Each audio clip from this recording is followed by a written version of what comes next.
Hello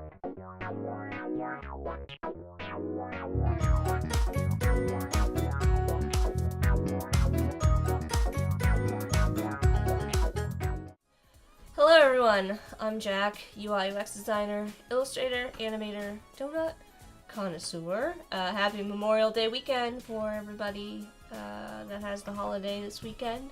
What was I going to tell you? Oh, we're going to be working on some plants. Pretty topical considering I just did a whole bunch of yard work today. Hope everybody's having a great start to their weekend. We've got Stian, Corey, and Nick. Corey's saying lighting is different today because Jack needs the sunshine just like her plants. Yes, I have, with my new streaming setup, I have the window next to me now, so if it's too annoying I can close it. You'll have to let me know if I should or not. Welcome, Peter. I'm going to switch over to my screen. We're going to get started right away today because I do need your opinion on one thing because we did change something from last time, and so I want to get your thoughts on this. So this was that watermelon peppa something plant down here, and originally I was going to put it up in this little hanging basket, and then we kind of changed our mind, and so I removed the label for this, and somebody had suggested a Venus flytrap. Not sure that it makes a ton of sense to put this in this pot, but I just kind of have it here for now. You'll have to let me know what we should do with that top area up there, because I'm not sure. Otherwise, we need to come up with another plant from our list. But I'm going to actually start by handling the remaining kind of potted plants on this side. So we've got African violets and we've got a burro's tail that we're going to add in here. And then I'm still on the fence about if I'm going to add anything else to the branches back here, because I think that was originally an olive tree. And if I'm going to add any other big item. I know we have like a bunch of larger leaves, like larger leafed plants that we want to add in as well, so that's going to be the focus for today. Add moss to the tree. Just went for a long ride on the Vespa. Oh, must be nice. Yes, it is a gorgeous day here. I hope it's nice where you are. Not too hot.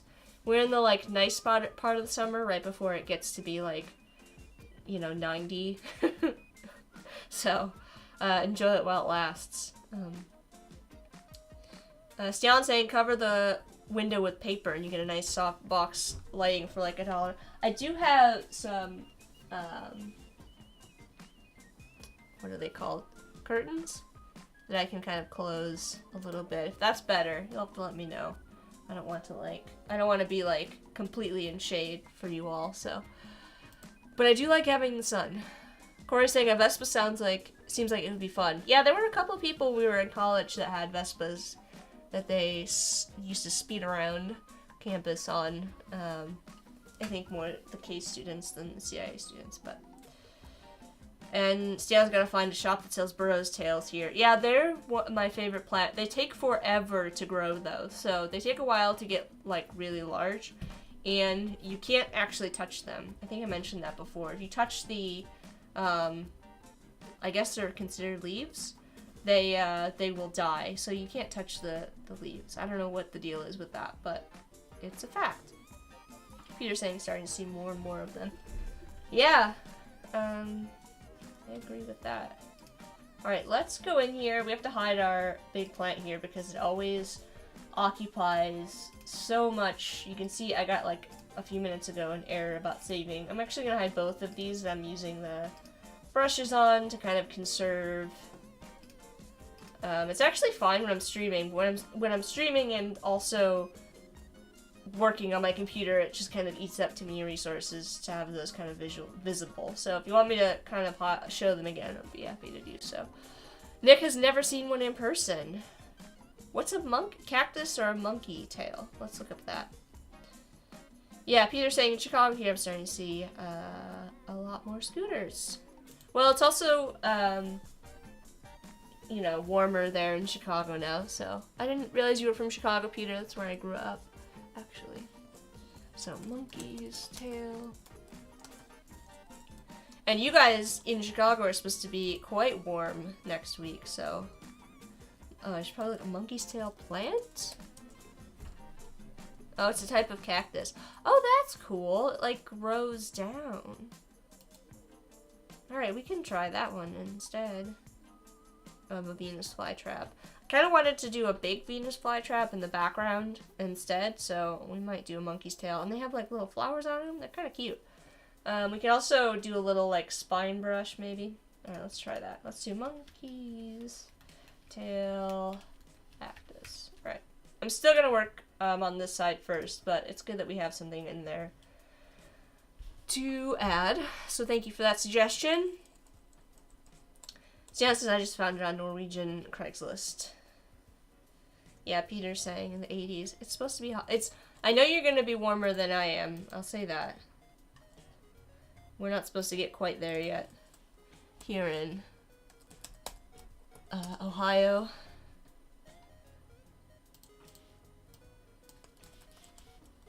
It'll also be nice to switch to these African violets because we've been working on so many leafy plants to do some more flowers, maybe.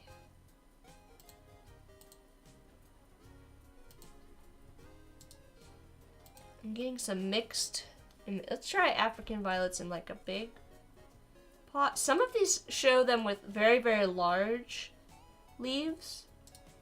And some of these have like smaller leaves. And so I'm not sure how large the leaves are in this actually. Although I do kind of like the comically large leaves. Let's try African violet in like a larger container.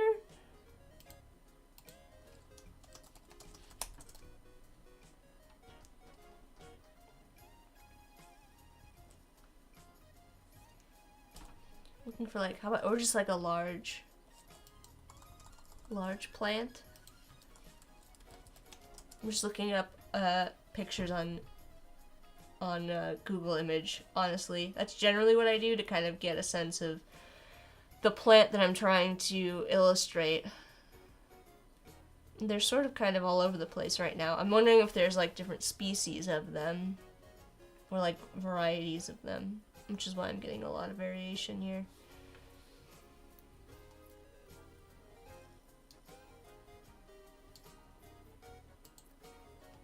And here's one that's quite large.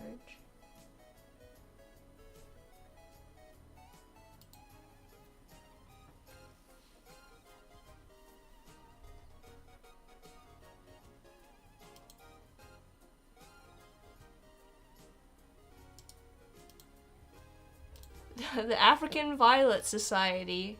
I love that there's a whole, like, society of African violets. That's great. Bonsai! We have a bonsai over here, Peter. Oh, Dari's here. Corey says, now I want one to have a bicycle, but I'm out of shape. Well, there's a little bonsai. They may have gone down in price, I don't know, but they're still quite expensive, Corey.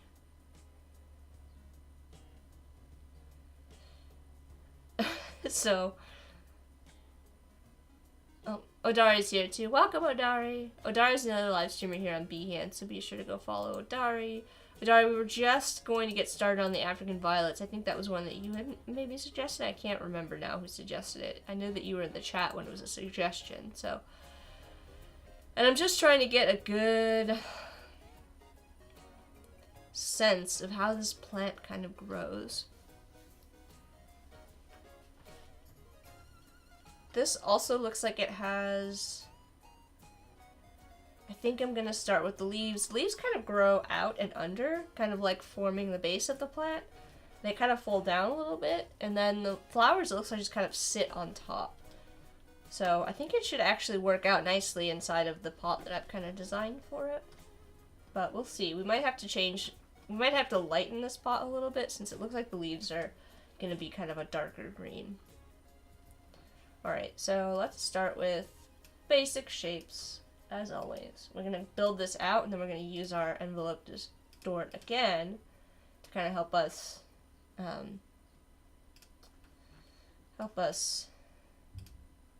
That's what I'm looking for.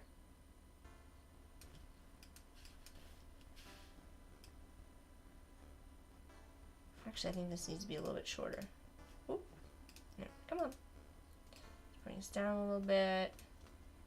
This down a little bit. That looks pretty good. And I'm just going to reflect this. And make a copy. Pull it over. We're actually going to switch to this color. Actually, no. We're going to go with this. I'm going to tone it back. And then we're going to use... We're actually going to use a scale of this, I think. Because it looks like there's less towards the bottom. And this will make sense in a minute. Oh, there we go. Looks like they kind of have less of that border as they get closer to the edge. And then we're going to add, actually, let's make this a little bit lighter because we need to add a darker set of like veins in the center. Let me do my pop-out chat. How about some sky plants in the tree? They don't need dirt. They easily grow on branches. Air plants? Yeah, we've got air plants up at the top. We're gonna do some jellyfish air plants kind of throughout, which are these like hanging, they like hang inside of like shells. And then we may add some kind of scattered through the bottom here. I do want to add a couple more things to the bottom, but I also want to make sure that I get those larger leaves in the background. We've got like the suggestions here for these like papaya leaf plants and stuff like that. I want to have some like kind of larger leaves kind of coming up from the bottom to kind of similar to how I have these like silhouetted plants in the background. We're going to do something like that too. We're going to see how it works out. And receipts, welcome. Receipt, let me make, or Russet, let me know if I'm pronouncing that correctly, is asking if I'm tired. Always. Always, Russet. I'm always tired. Aren't you? I appreciate you looking out for my well-being.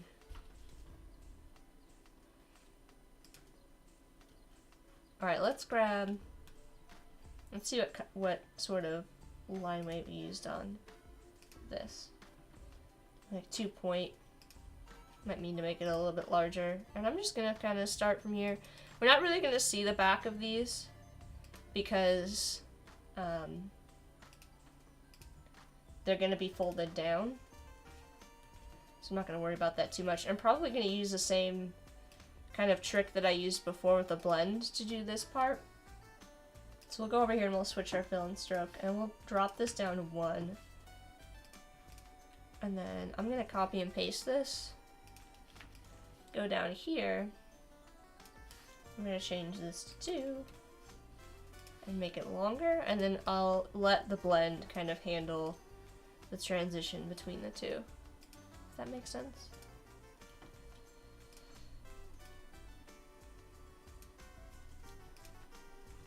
Now I'm wondering if this should be a little bit more. There we go. And I'm actually going to scale this down even more and bring it closer to the edge. I think I had scale strokes and effects on for a different project, so now they're still on, so I need to adjust that. Blend, make. We obviously go back up and increase a number of blend steps. A little bit.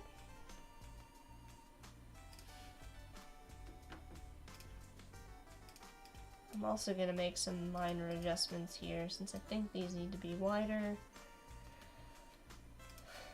I'm going to actually release this blend and I'm going to manually fix this by adding another step between because I want this to be wider at the center. So it was kind of going at too steep of an angle. Like it was going straight across and I want it to kind of curve a little bit, if that makes sense. You'll see. So I've got one in the middle now. If I really wanted to have it be centered, I could use the align tools. Then we're going to go to blend, make. Oh, you know what we need to do?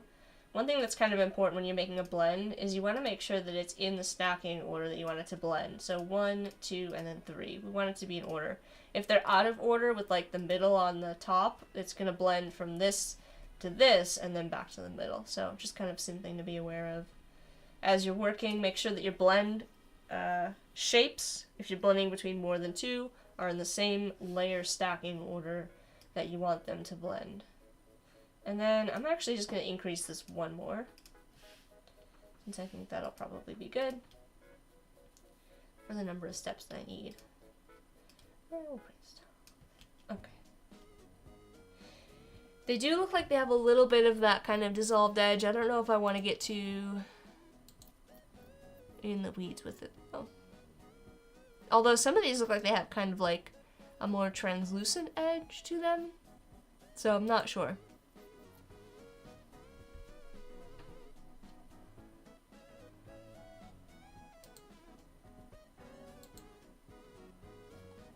Maybe we can do more of a color transition. I'm gonna scale this up a little bit. Scale this down a little bit. And then I'll make this like 100%.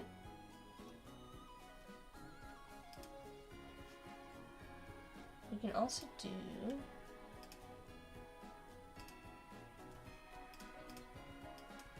something like this instead.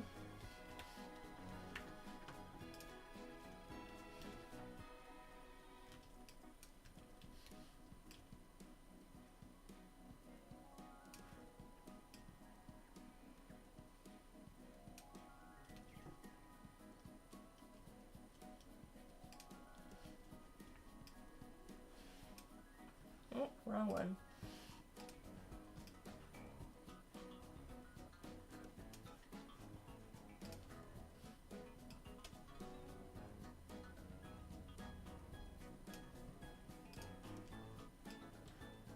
I'm gonna expand this blend.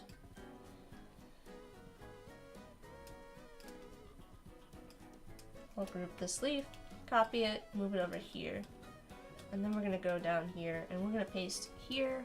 And this is where I'm gonna start to try and shape these leaves a bit. If anybody has any questions, if I'm moving really fast and you're like, wait, I was really interested in how you did that, just go ahead and stop me. And I will be happy to kind of go over it again. Alright, I'm gonna go into my group here, my clipping mask. I'm gonna go into my actual... Oh, too far. I'm gonna isolate this group here for the African violets so that it makes it a little bit easier for me to kind of work with. And then I can just keep everything grouped at the end. So I'm gonna use the free transform tool to start. Just gonna make it a little bit wider at the back. And then going back down here, I'm gonna make it a little bit shorter. Actually gonna in a little bit. I'm also gonna do one more thing here, since these kind of are meant to look like they kind of overlap. I'm gonna actually copy this back shape, paste in front, bring this up, and I'm gonna make like a slightly darker area back here by switching it to my dark fill color. We'll see if it works. Like this. 50. It might look a bit odd until we start to stack more of these leaves.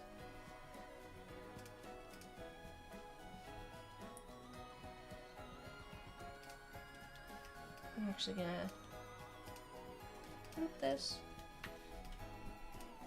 And we're gonna use, now we'll start to use the envelope distort to kind of curve these.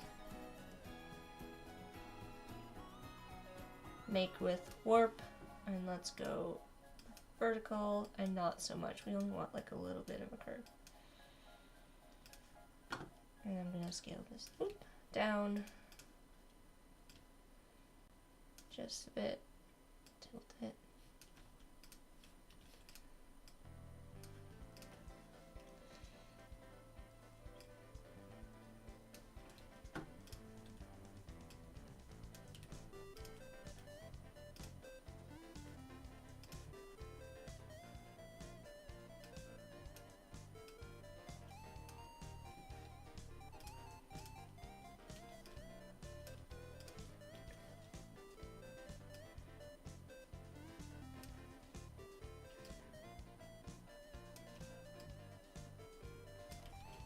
So I'm just kind of building up the first layer here. And then I'll put a set over top of this.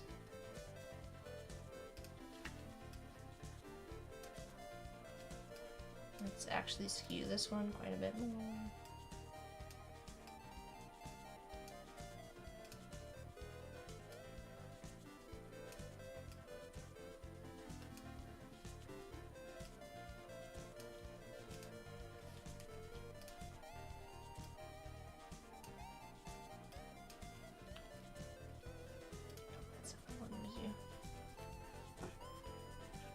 I'm just gonna leave it, I think.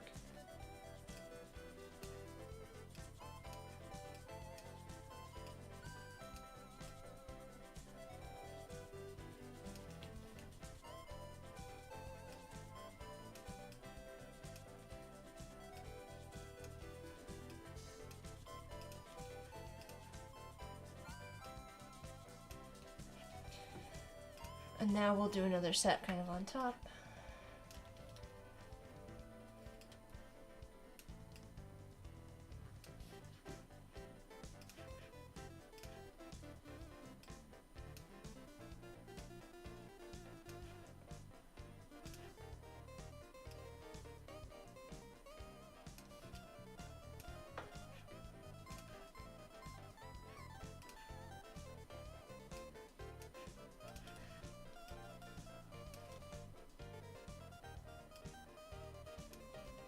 Actually add a little bit of a curve to this. Under envelope sort.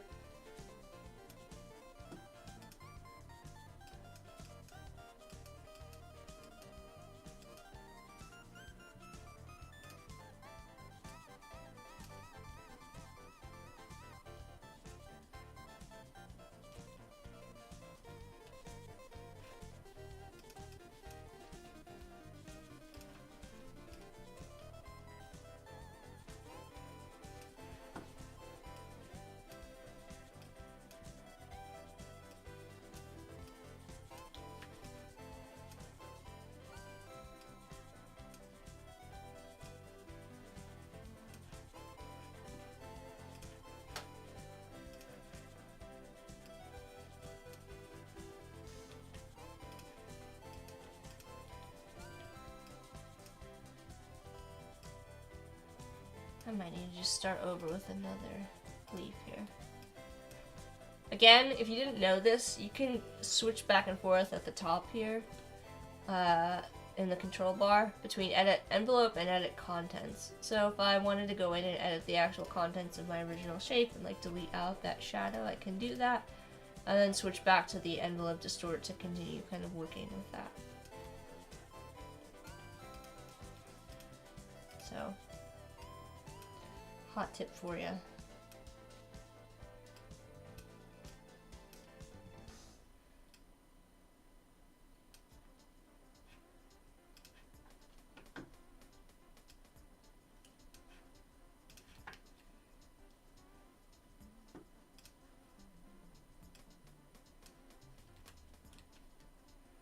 And then we're going to add some flowers on top of this once I get this kind of base down.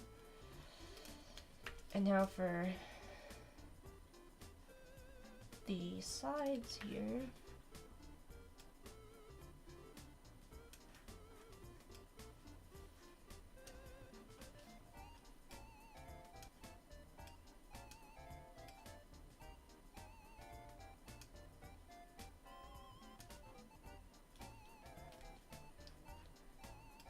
I'm going to go ahead and use another one of these.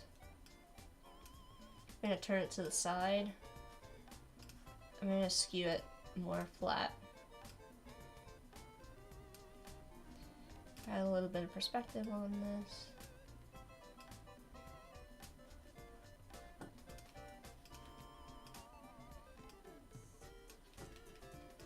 Scale it down, go up here, envelope distort, or bend it a little bit.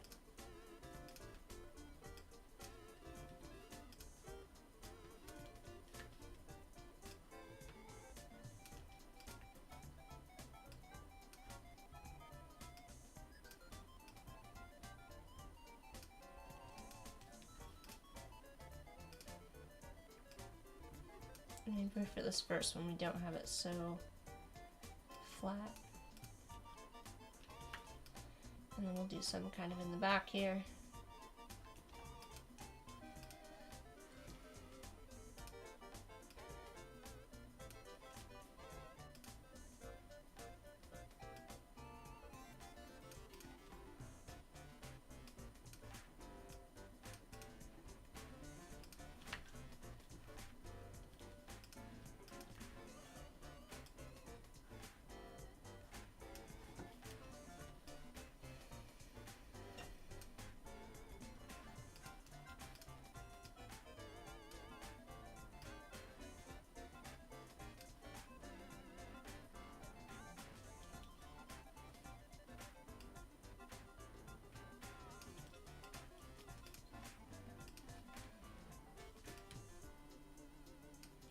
Alright, that's a pretty good base for us to kind of build our flowers onto. I said I was going to do the pop-out chat, but then I didn't. It's magic! It sure is. Work smarter, not harder. Draw one leaf and then manipulate it. Peter says, maybe a few taller leaves with stems towards the center of the pot. Taller leaves. We could have some kind of coming over the very top edge a little bit more.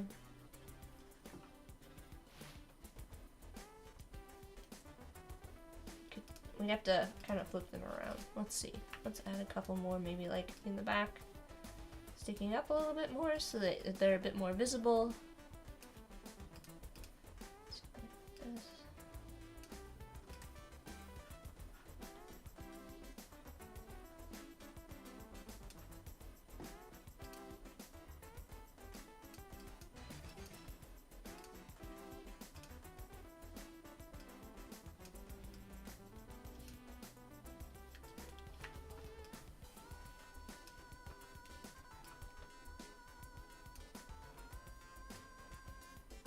We can actually probably also bring these up higher once we get the, what's the word I'm looking for, in the flowers in.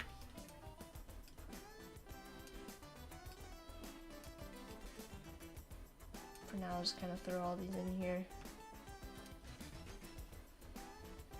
Just a little bit of a perspective on this back one here. Let's see how this looks. I'm actually going to set these as a separate group because we might do that trick where we add a little bit more dark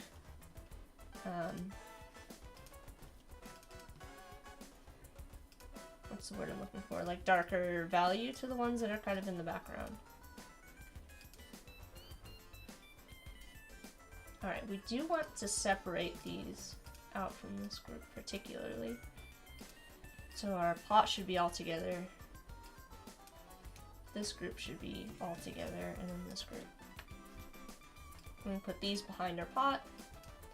And we've got everything kind of structured. Oh, I didn't want to do that. There we go. I didn't mean to do that.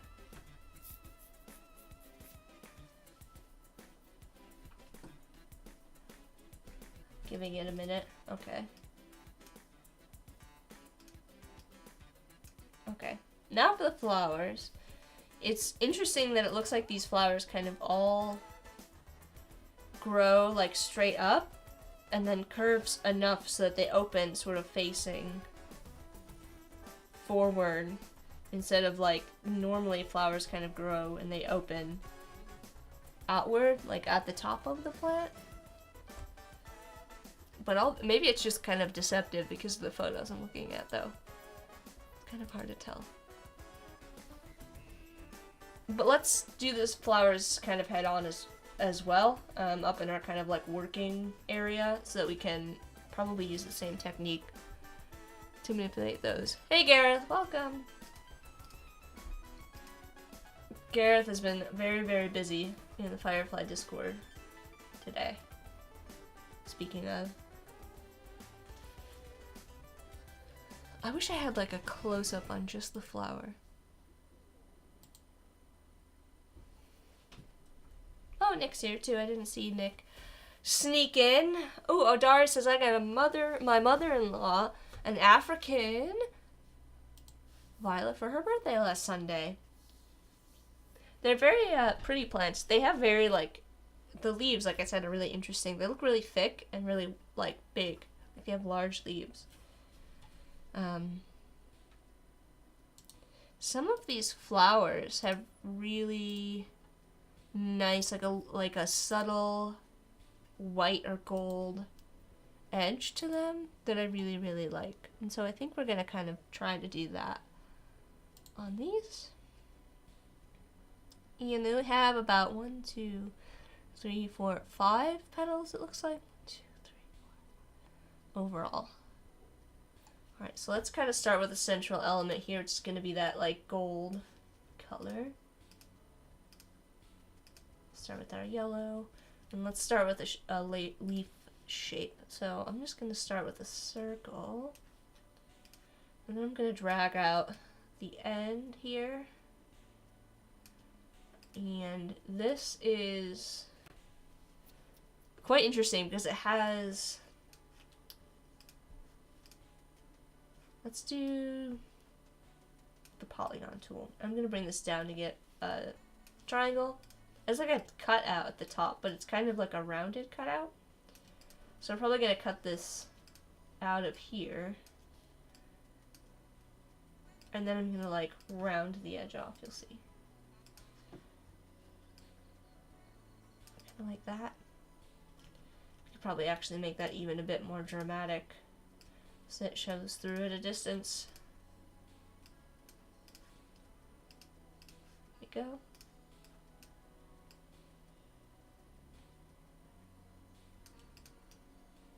That looks good. And let's go with, like I said, that kind of like gold edge. Oh, it looks like they have like cut outs on the sides too. Okay, let's try this. So I'm gonna add 2 rectangles here. I'm gonna see if we can make this work. They have a little bit of an angle to them.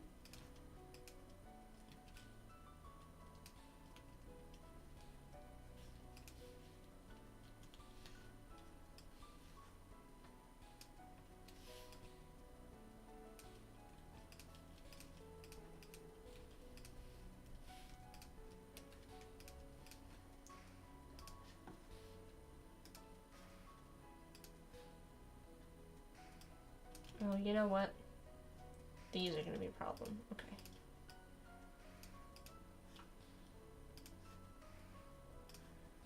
I just want to select all of this.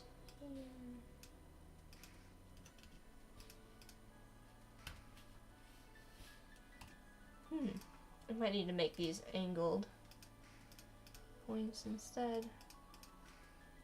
Might be because these are still too close. So let's try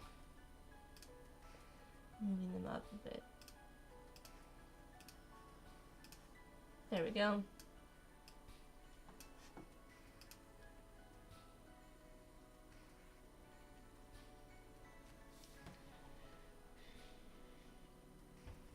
I actually think this needs to come down even lower.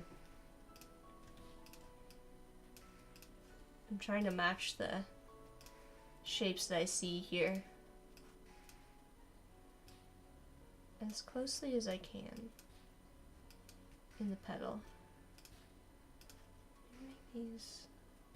This looks good. Okay.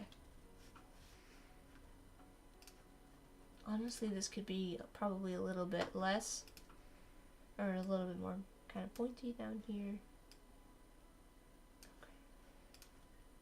Okay. I still think this could come down too.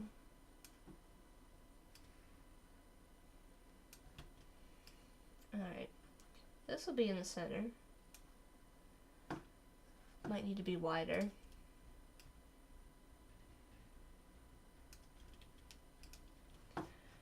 Let's make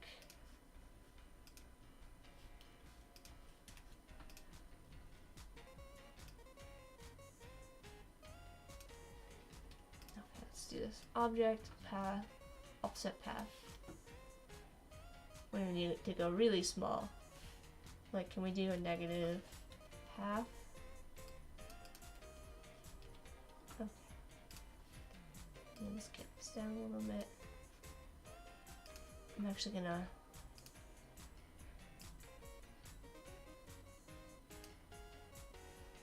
maybe not.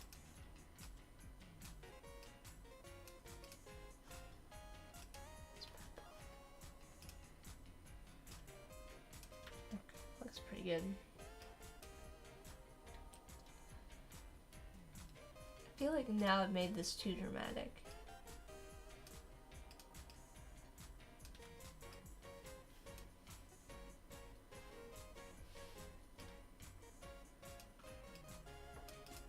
That looks better. Now I have to do this all over again, but that's okay.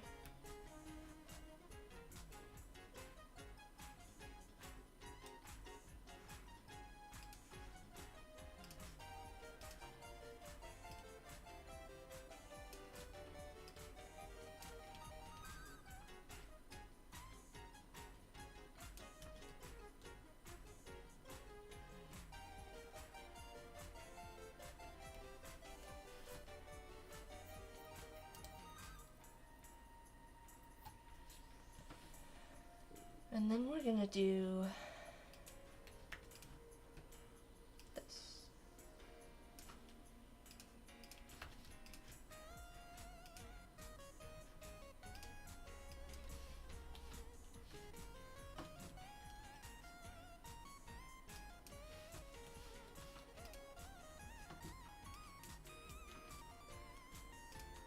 And I'm actually gonna use a radio repeat on this because it's gonna be easier to deal with 5. So I'm gonna go up here, I'm gonna say I want this to be 5. Oh, you know what? I don't. Don't do that. I want to separate this piece up. Alright, this. Repeat radial. 5. And then we're gonna actually scale everything down. And I'm gonna double click in here. I'm gonna make this larger. But that's not what I wanted. What's going on, radio repeat? Joanne, welcome! Welcome, Ashraffle. How's it going? I'm gonna scale this up so it meets in the center here. This should look better. Give it a minute to catch up. There we go. Okay.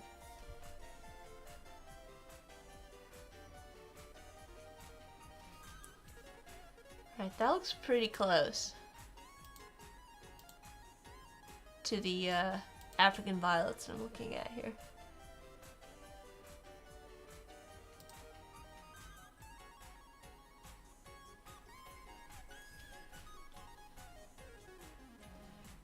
So I think I'm gonna go with it. They're gonna be so small too that I don't want to add too many details.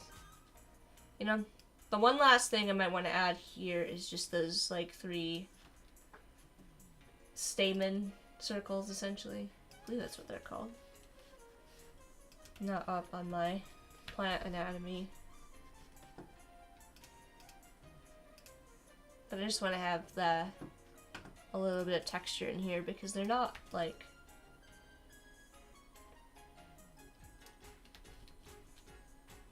you know, they've got a little bit of something in here.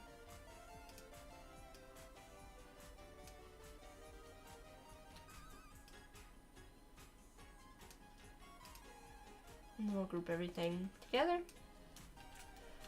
I'm going to copy this. Zoom on back out.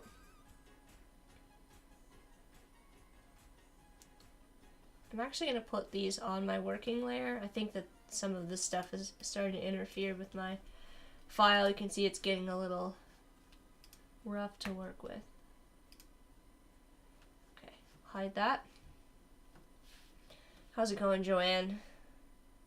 Let me know what you're working on. You know what everybody's doing this weekend? Got any fun plans? Like I said, my task for this weekend was yard work. Oh, wrong layer. We are gonna go ahead and just group everything here. BBQ, Peter says. Yeah, perfect weather for it. Alright. Now these larger plants do have many, many flowers. So,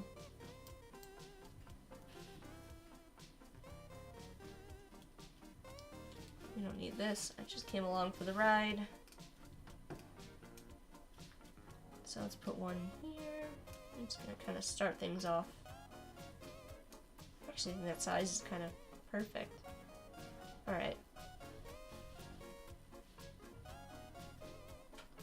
Oh my gosh. I zoomed in way too much. And we're gonna go over here. Just kind of start layering some of these in. Varying the size a little bit. You know, at the center here, they're probably gonna be pretty straight on, and then as we get farther back, we're gonna have to start to add a little bit of the perspective to them.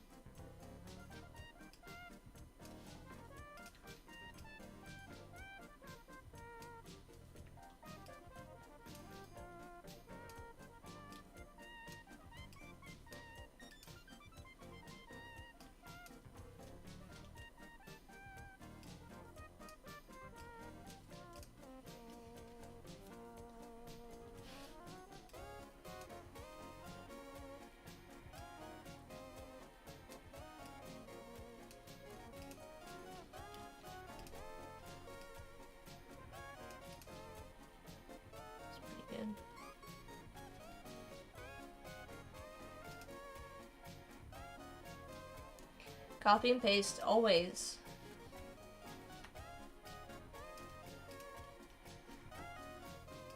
You can kind of think of this shape that's at the top here as like a little bit of like a dome. And that should kind of help you understand how you need to manipulate the flowers to get them in the right shape. Kind of forms like a nice dome over the top of our leaves down at the bottom.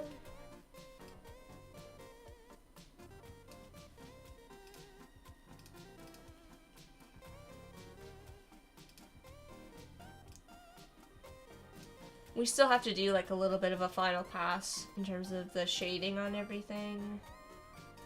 It's not like a huge deal to me right now. It's more about like getting all the plants in, and then you can go through and add some additional details.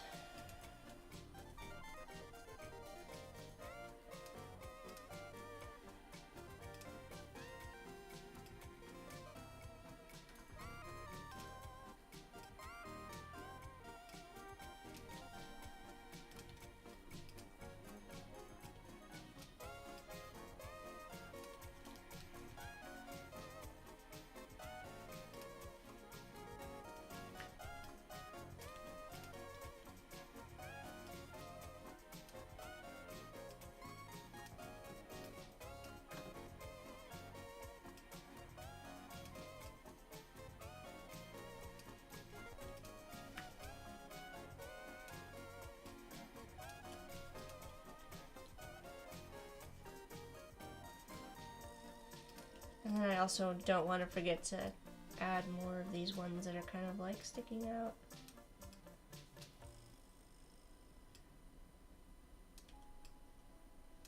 To break up the edges a bit.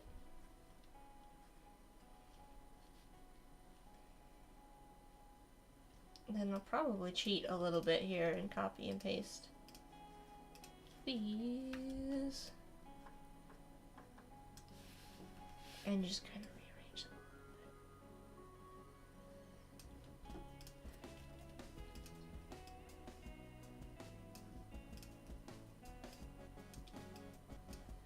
cheating it.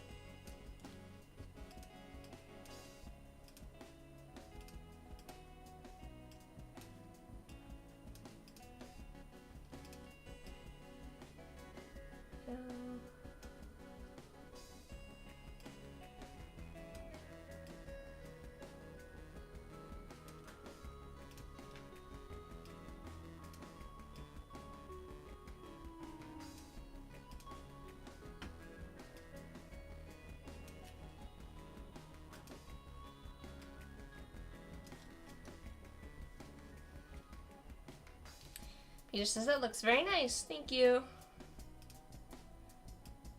This is how I like to... This is my preferred way of handling things that are on the surface seem very complex, but are actually not so much.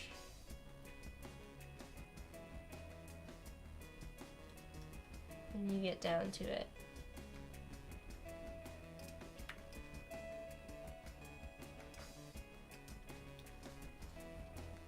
All about repeating and following that perspective.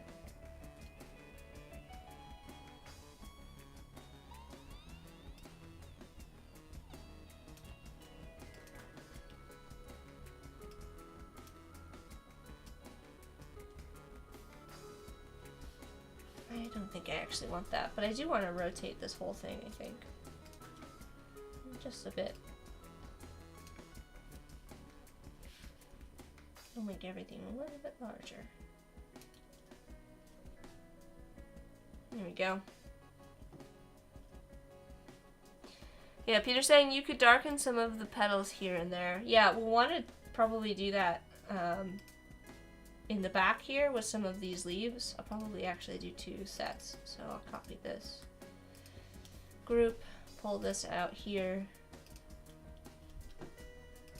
Have this be darkest, a little bit darker here, and then we'll probably do the same thing with our flowers. Oh, come on. And do like a couple sets of darker. But let me kind of show you how I do that here. I'm going to go to Object. I made a copy there. Expand Appearance is going to give me... Oh, I didn't copy that, did I? Oh, yes, I did. Okay, let's isolate that group. So I'm going to go here, select both of these. Object, expand, go, object, path, outline stroke, and then I'm going to merge all of this. And then we're going to, this is still a group, so when I go back out, it's going to just kind of be dark over top. We'll pull the transparency back. I'm going to actually pick a darker color here and go with like a 50.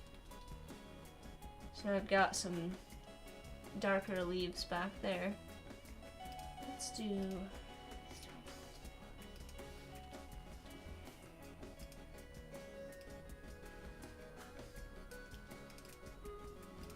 I actually don't want them to be so prominent.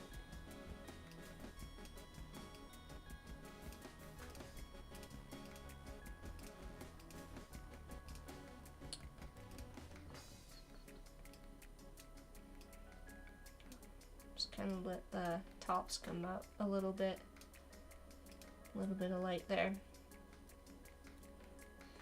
And then we'll do the same thing kind of here. Copy and paste in front, object, expand, and then I think it expands the strokes too, so we only need to do that.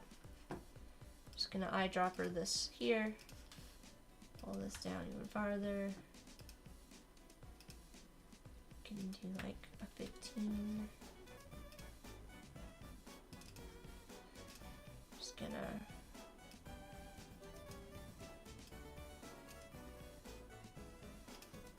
adjust this.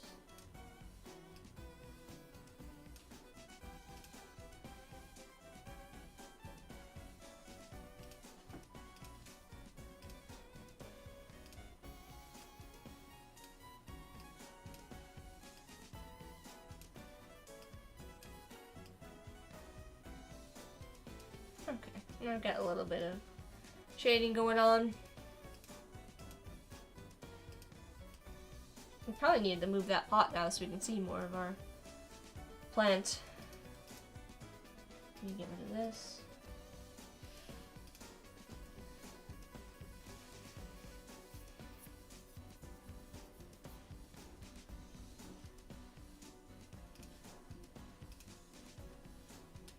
A little bit over. I do want some of it kind of cut off. I'm actually gonna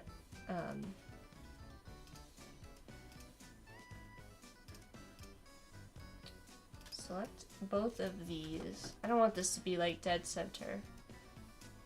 Feels a little bit much. There we go.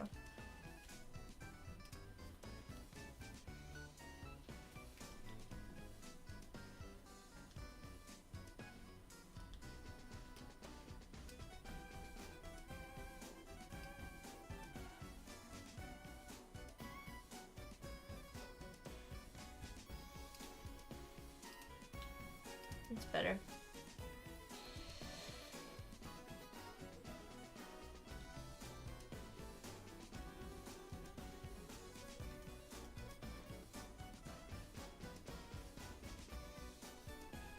Let's zoom out.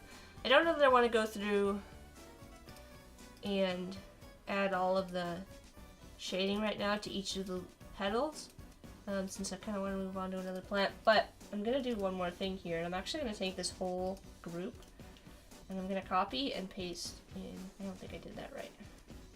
Paste him back. Oh, I did. Okay. Then we're going to go here. We're going to object expand again. And just to be sure, I don't think I have any strokes, so actually I'm not going to worry about it. I'm going to make a group out of this. Or a compound path, a single shape out of this. We're gonna go up here. We're gonna choose that dark color again. I'm just gonna bump it down until I can see it better. There we go. Zoom in. My poor computer today. And then we'll move this up. I'm gonna make a tiny adjustment here.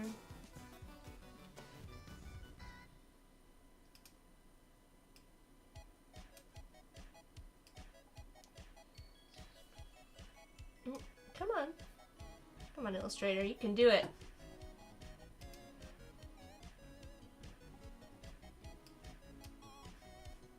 There we go.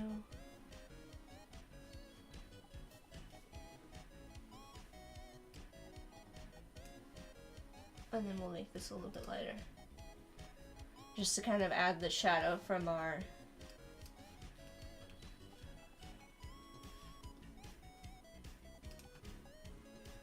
flowers sit more on the leaves. There we go. We believe in your computer. I've worked on much larger files. I think it's just the... Oh, this has gotten unhidden again, that's why. How did you do that? You hide again. Okay, there we go. Just a little bit of a shadow under there to kind of separate it from the leaves. You could probably even make it less apparent since it stands out quite a bit from the other. Well, actually, it doesn't bother me. Let me keep it. Do a save. Mark that one off the list. We've been streaming already for about an hour, believe it or not. I'm always amazed at how much I set out to accomplish, and then how much I don't accomplish on the stream. Let's go back out to our working layer here. We can get rid of this note. We can check that one off.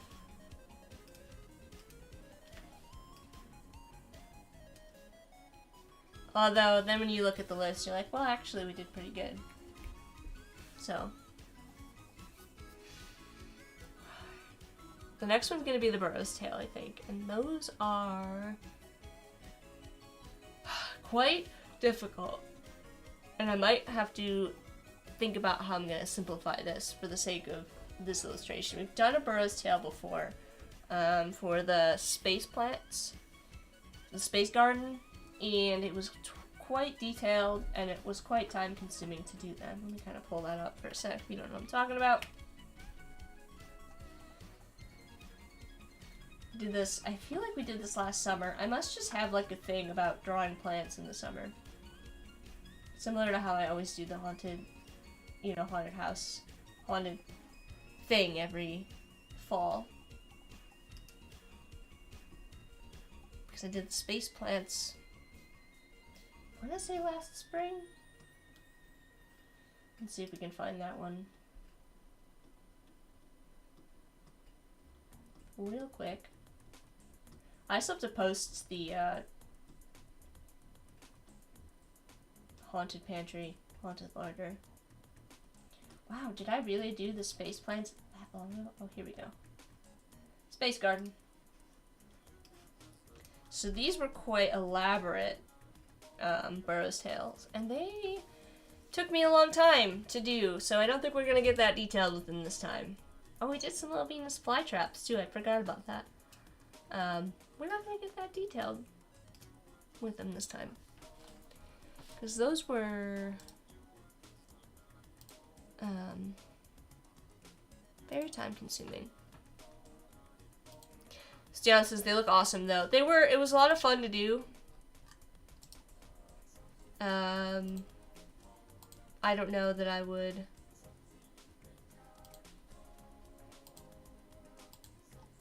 I liked the colors for sure. A little bit of a different style.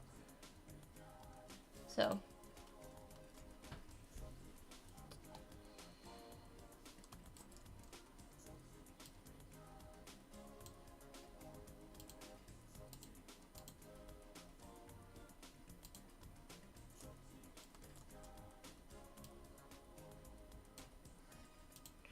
Alright, we need to find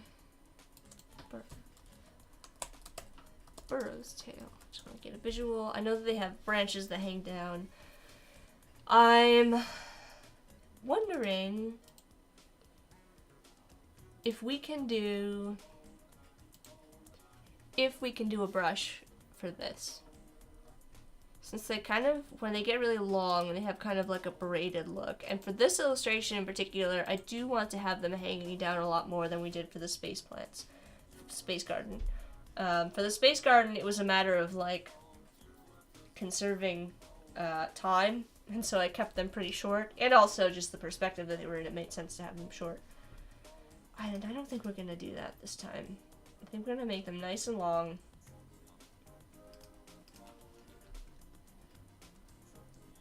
I'm gonna start by doing a couple of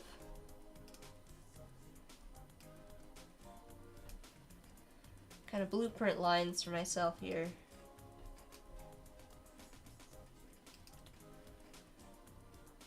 And these aren't gonna get, no they are. They aren't gonna get thinner. Okay, let's do a round end.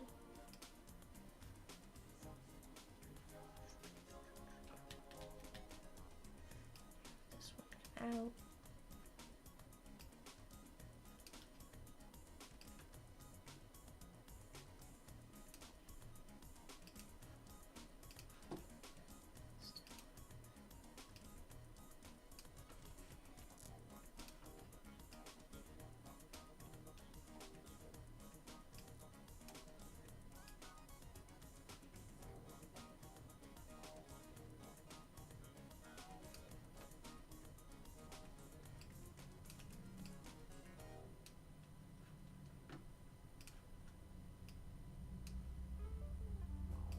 I don't know why I went that way. I should have gone this way.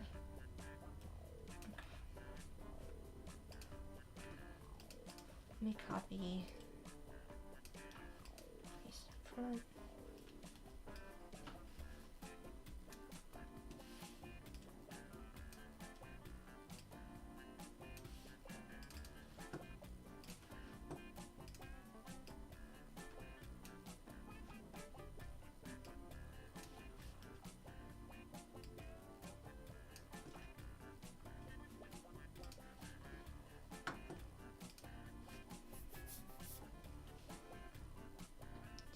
John says, yeah, this illustration feels more 2D. Yes, it's not meant to be heavily shaded like that one was. I really just wanted an excuse for that one to do a lot of line work. So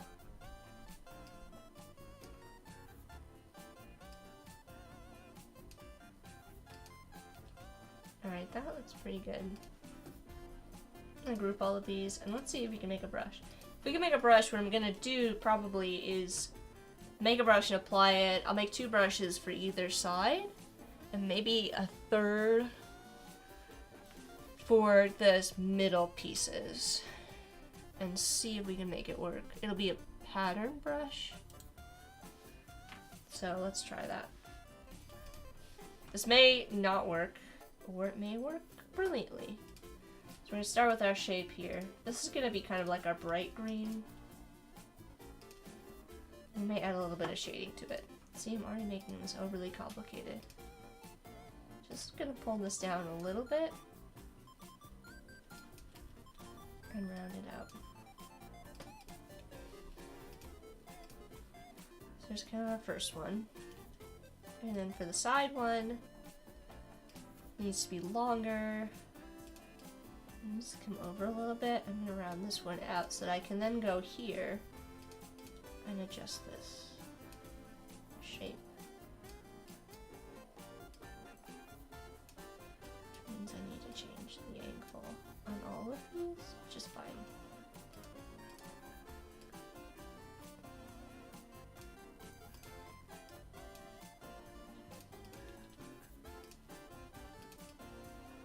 Pull this out.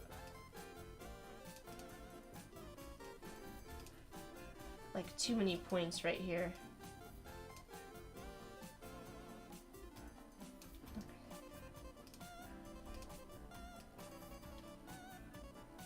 Alright, so there's that kind of shape. So when they move down, they're gonna stack kind of like this. And I need to probably turn this. They need to be pretty close together. So if we kind of imagine them going down, they're gonna look like that on a brush. At least that's what I'm gonna try to do. Unfortunately, I can't read your username. I apologize.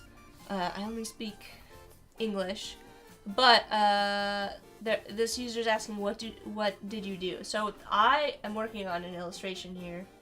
I've actually got some of the plants hidden because they take up a lot of memory while I'm working.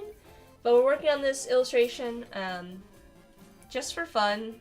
What I do for like as a career, I'm actually a UI UX designer full time, so very different than this, but I also have a background in medical illustration. I have an illustration background, so I frequently enjoy doing that kind of work on these streams.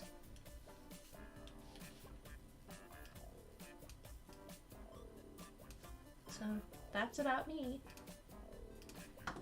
We often work on illustrations. Occasionally I will do some, you know,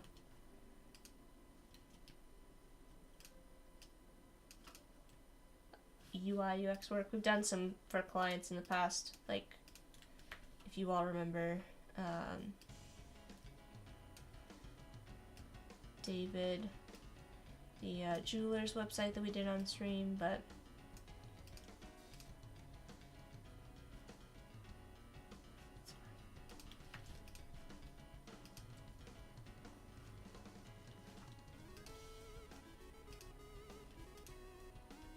I actually want the opposite. There we go.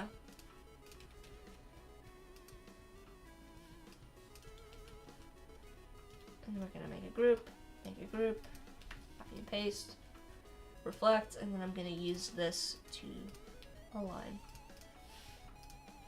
Okay, so now we've got our rose tail. I'm gonna do one more little detail here, I think. I'm just gonna add like a little highlight shape.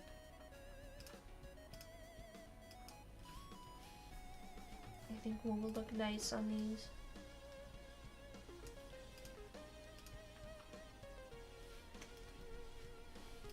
Obviously for this I need to do a little bit of modification.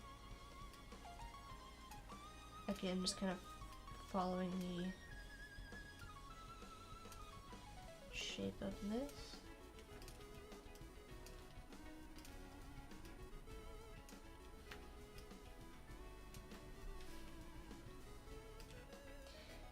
These type of plants have really thick leaves, and so I think that adding a little bit of a highlight like that kind of helps. With that being said, I do think I want to make this slightly smaller.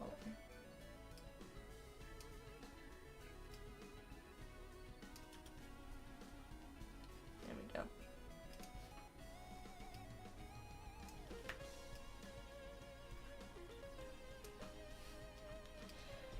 You're asking how we got to this point in this illustration. I would recommend that you go and watch the replays here on Behance. If you go to my Behance page, there'll be a tab that says live, and you'll be able to watch all of the previous live streams I've ever done, ever in the history of forever on Behance. You can also check out, I've got all of the links to the past streams, parts 1 through, this is now 7, but parts 1 through 6, those links are in the description if you want to go back and click on them and check them out. Feel free to do so. Alright, let's make a pattern brush.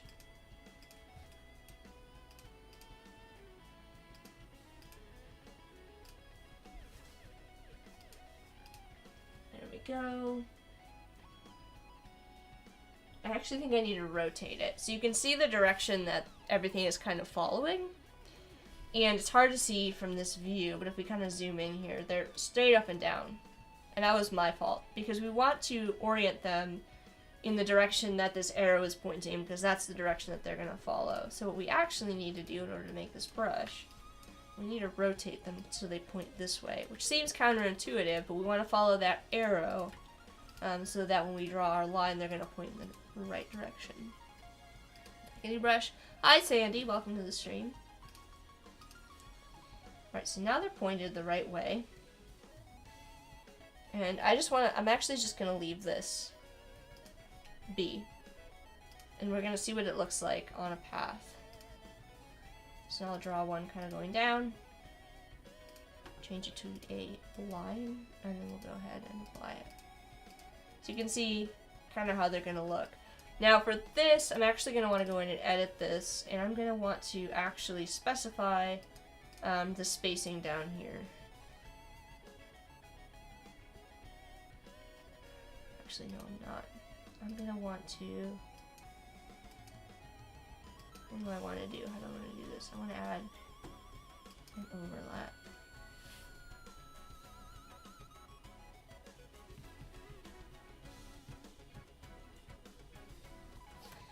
Which might be a problem. In order to do that, I might need to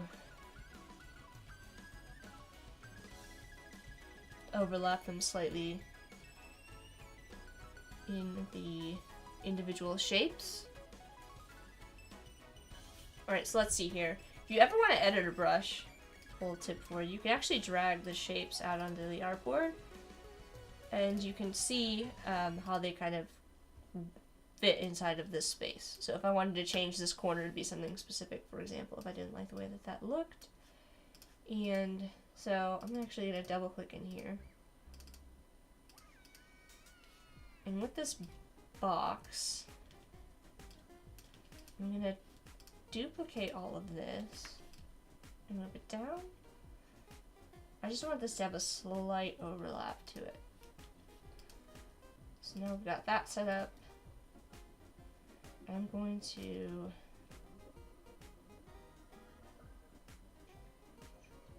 think about what I'm doing. This needs to be twice this, I think. Let's see. No, I don't want to do this.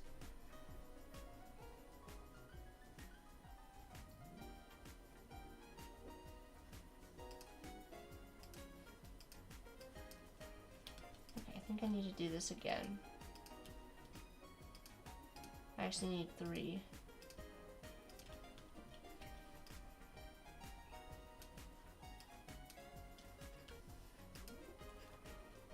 so now we have that in my box. It needs to align with the bottom edge here. Or the top edge.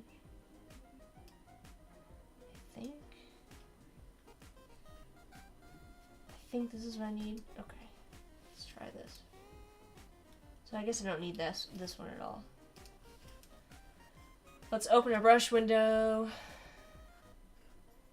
And let's try dragging this in. And see if we fixed it. We did! We have the opposite. For some reason.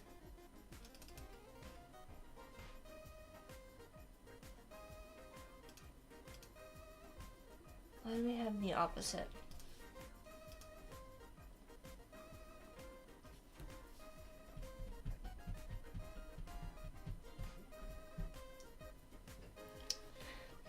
Troubleshooting brushes.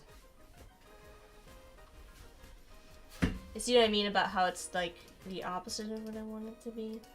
And I'm not sure why. Let's pull this brush out again and see what's happening. It's correct in here. I'm not sure what's going on there.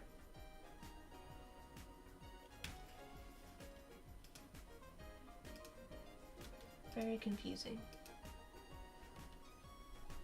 I mean, I can try switching these, I guess, and see what happens.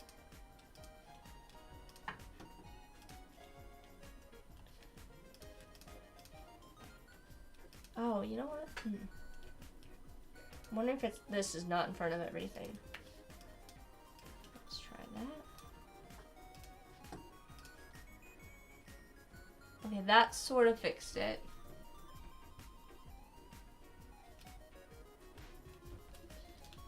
Okay, I think I know what I need to do.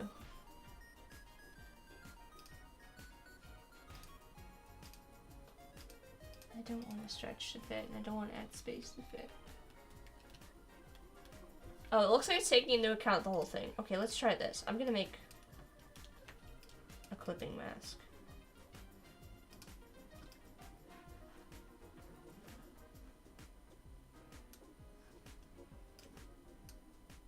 Okay, now that's even worse.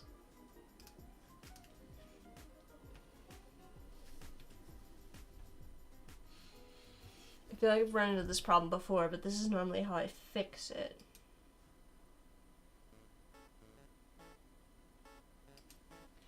Let's try actually physically cutting the paths.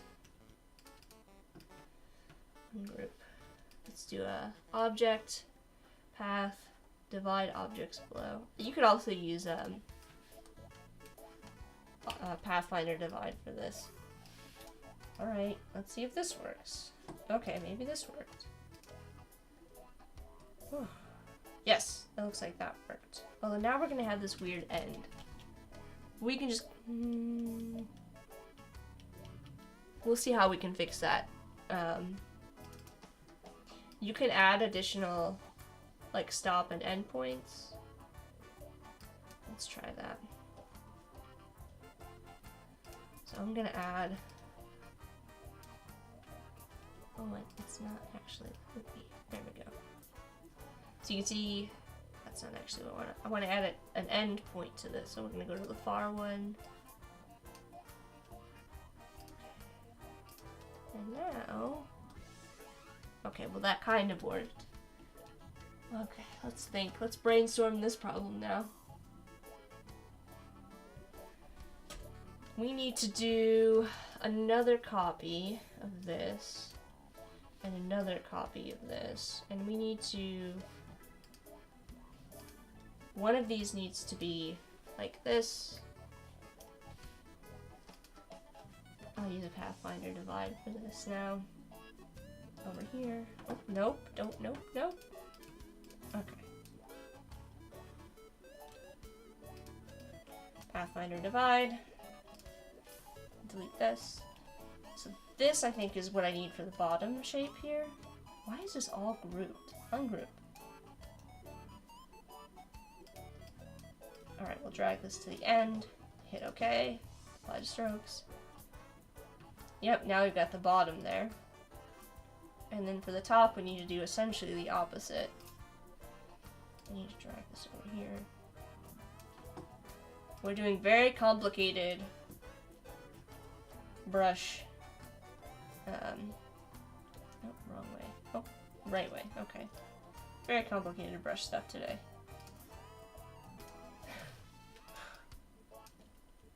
If you're lost, it's totally fine.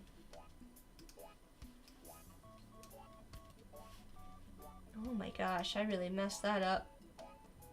The end here. Like, cut it in such a weird way. There we go. For this, I need to drag in. I'm holding down Alt or Option as I'm doing this. So now we've got the top, I believe. Okay, 5 strokes. And yep. Okay, so now we have a brush that has beginning, middle, and end that should follow our path. So let's see. Let's draw one of our paths. There we go. Now we've got a nice version of that. If we wanted it to be skinnier, let me just reduce the brush size. Okay, now we need to do that entire process that we did here with each of these sides. Well, actually, we only need to do it on one side, and then we can flip the brush, so you'll see. So we're going to start with this. We're going to do a copy and paste.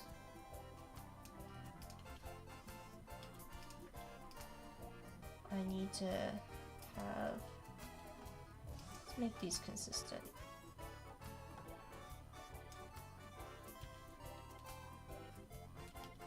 Actually, let's not. I'm going to add this as a brush, and then I'm going to use the options. Brush, okay. Hit okay. Now I'm going to pull this out onto my artboard. Delete this bit here. Alright, so now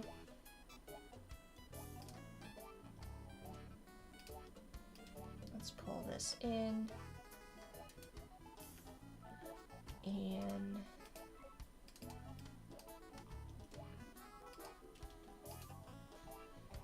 come on. That needs to stay. Copy and paste.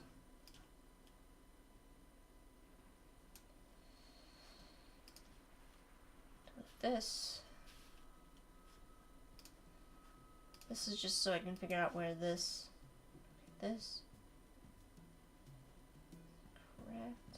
I need to bring this down to the end here. So this is kind of like the shape I think I need.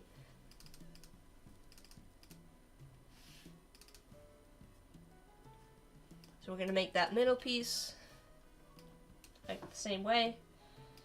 Divide. Delete this. Delete this. This should be what I need for all the middle.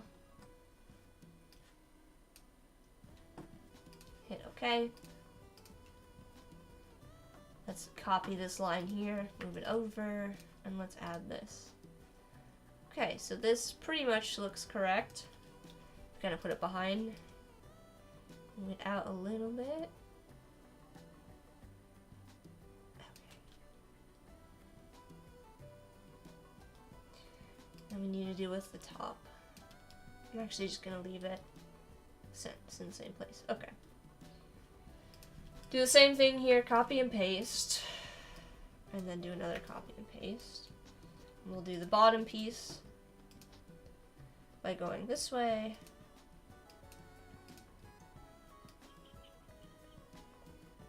There we go. And do the top piece. I know this is probably really complex for some people, some folks. So I'm sorry. We're doing some complex brushwork today. If you're lost, you can feel free to either rewatch this or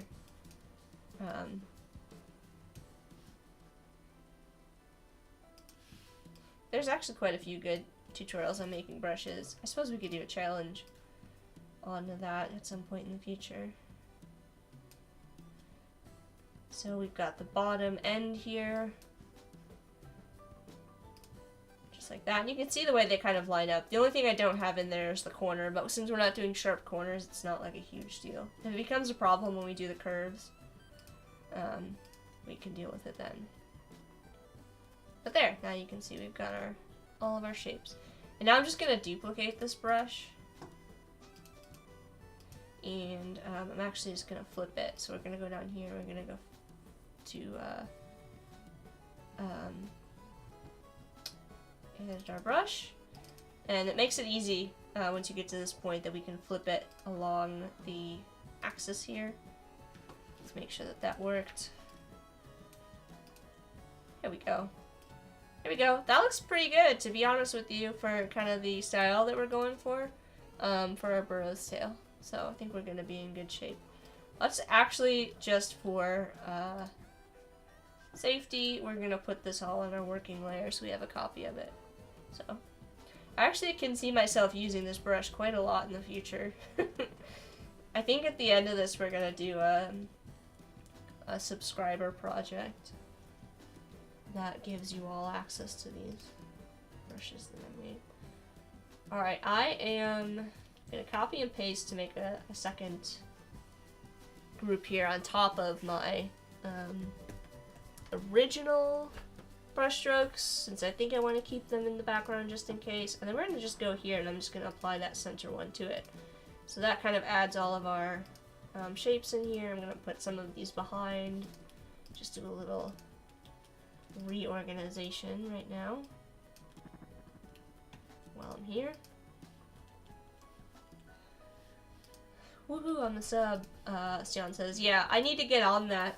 I also want to post the Haunted Larder stuff as a subscriber project. I actually have it in progress, and I set up a file that has like the working components, so all the individual illustrations. I just need to get it up there, and I have not gotten it up there yet, so that's on me. I'm just gonna move this up a little bit. And you know what we're gonna do? Let's do something fun here. I'm gonna go in here and I'm gonna change the method to be tints and shades for all of these brushes. I think that's what I need to do, and I can actually darken these a bit. Nope, maybe not. Let's go in here. Let's choose a hue shift. Okay. Alright, I might need to troubleshoot this.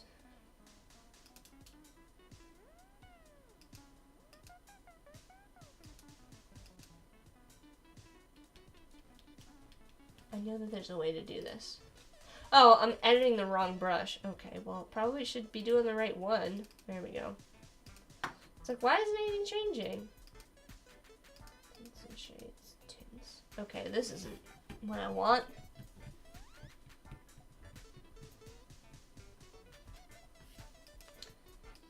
I thought I wanted hue shift, but that's going like way out there.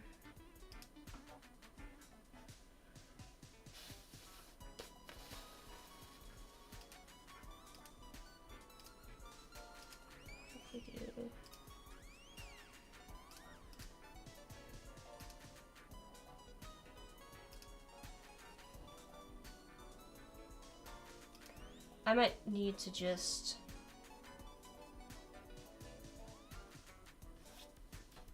do this as a copy instead.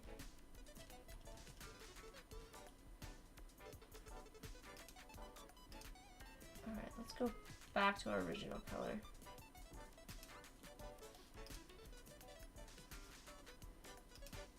Let's do multiply. Okay, there we go.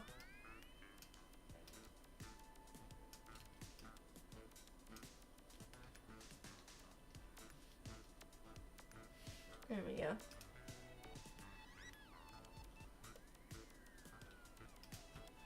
And let's double check what I have this set to.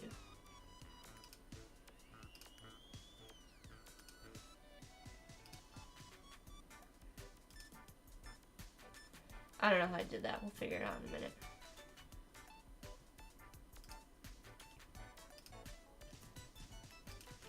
Oh man, I really messed everything up. Let's undo that. Okay.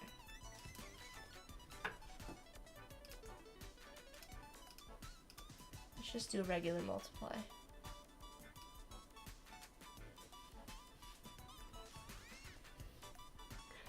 Cora saying, ours is many years old, but has not gotten that long. I know, I don't know how long they take to get that large. I wish it was this large. I think I'm gonna tone these down a bit. Let's bring them down to like 0.75. That's gonna let me, I think, bring this out a little bit more. Without things getting too crazy. Alright, I need to go back down here and change this to none. Pull this down. There we go. I need to make some adjustments to this line, so I want this to be shorter.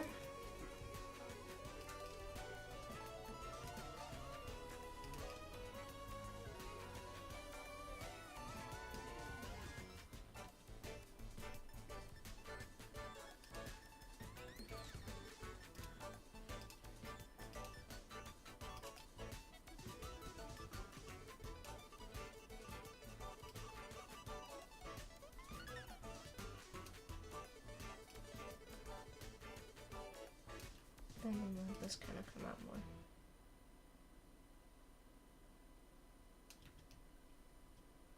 Alright, and then I'm gonna make another copy here. It's always kind of tricky to get the method down at first that I want to use.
Alright, I think I'm gonna have to add a couple of leaves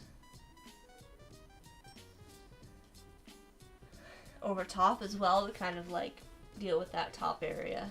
But it's looking pretty good. Stian says, warning, this is illustration and might not reflect reality. Please advise your local plant or gardening store before taking on the responsibility to house a plant. I think everybody should be inspired to go get plants after this stream. But that being said, like was discussed in the chat, this is a very, I would call this ancient Burrow's tail. Corey thinks that the middle line should be on top. Let's try that. Let's grab our middle line here and pull it on top. You might be right about that.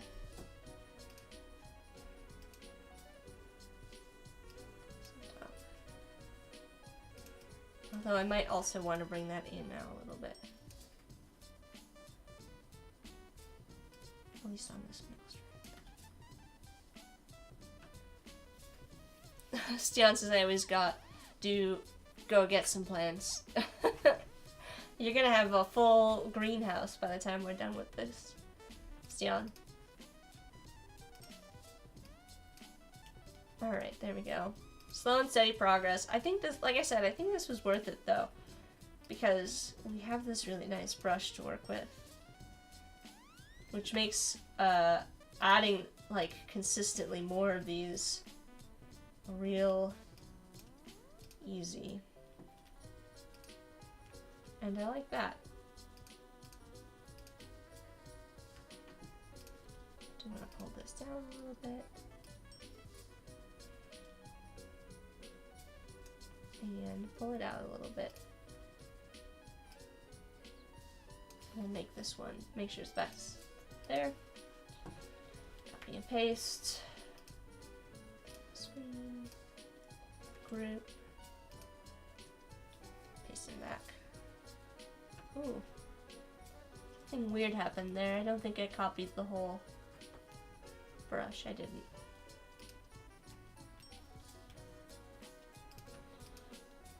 Now you'll be all prepared to use this one as well once I finish, since you've seen me use it.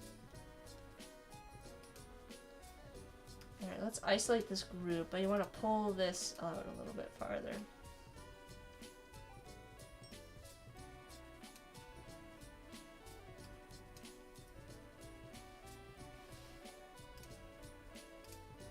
There we go. They almost look like dragon scales from here, which is kind of fun. Hey, Bliss! How's it going? Happy Saturday. Bliss is also a streamer here on Behance, and a recently finished some online certifications. So, everybody congratulate Bliss on that journey. I imagine it's not been easy. How you doing, Bliss? I know! Bliss, I know you are cooking this weekend. So let us know what's going down. I know you and Odari are both cooking this weekend. I should have specified Odari and Bliss, who are both streamers. Both, Oh, Corey's asking me a question about dinner. You know what? Don't direct message me while I'm streaming. Oh my gosh, it's not loading. The chat is not loading, Corey. Bliss, let me know what you're cooking. Odari, let me know what you're cooking.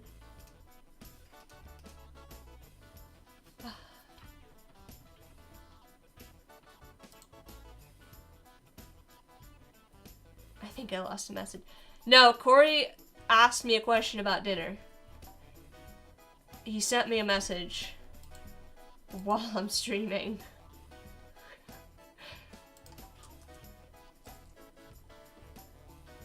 And now, for some reason, my chat with him will not load. I apologize, everybody, for the confusion.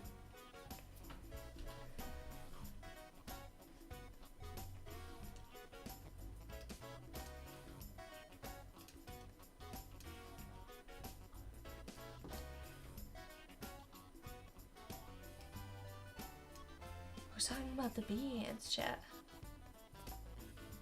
What? I don't know what Corey's talking about. Corey, you have thoroughly confused me.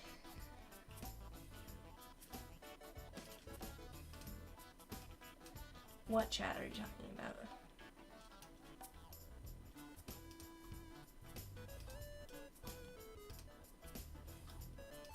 Okay.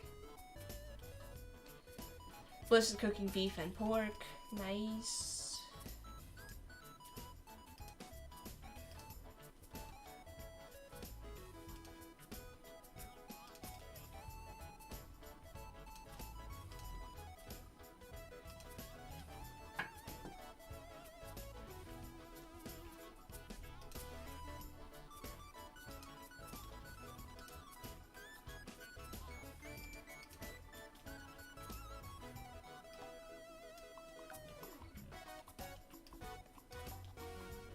Okay, I think I have that strand straightened out.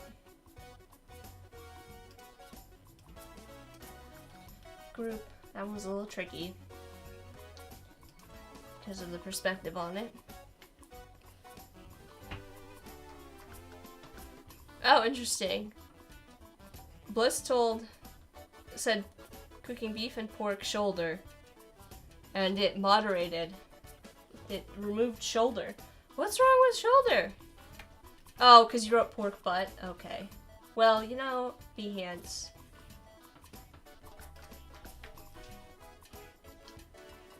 I understand why you moderated that, but I said a bad word? Butts? That's actually Sam the Chihuahua's nickname. Sam would probably take offense if you said that his nickname was a bad word. For shame.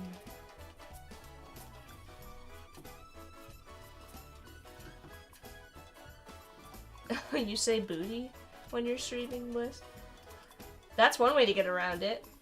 I feel like I remember having that conversation. I feel like one time you said you were making that, and then Behance, like, ended your stream.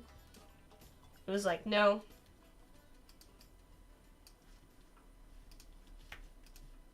Can't be having none of that.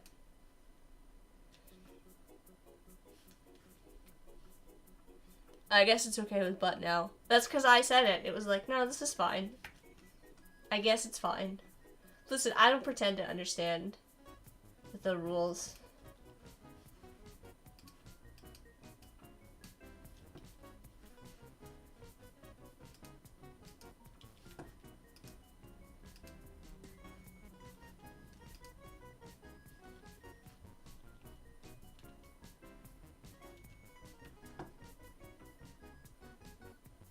I did not switch these. Well. Oh. Maybe I did. There we go. Okay.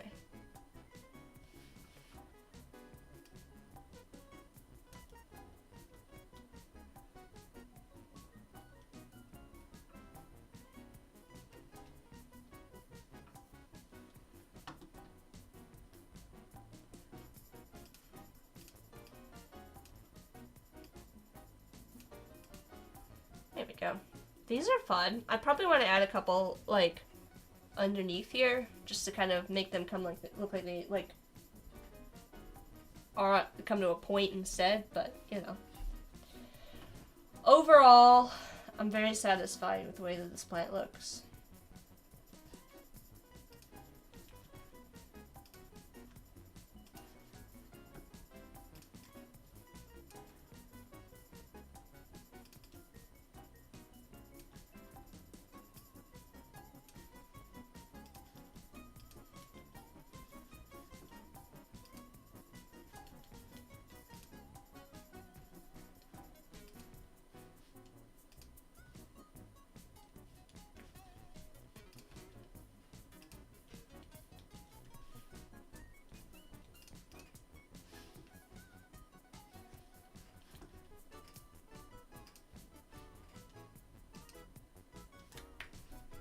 There we go. I'm actually going to pull this one down a little bit. Do some rearranging here.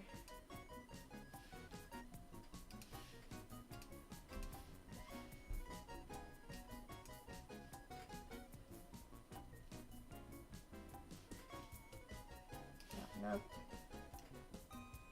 Okay.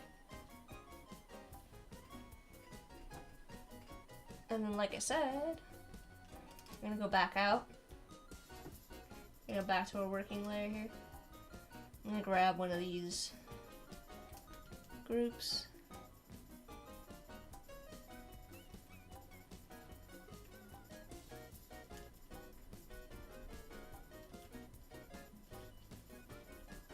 Scale everything down.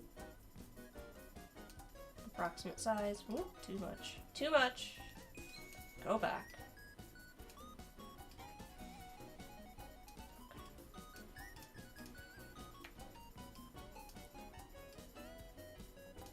I'm honestly just gonna add a couple of these in here.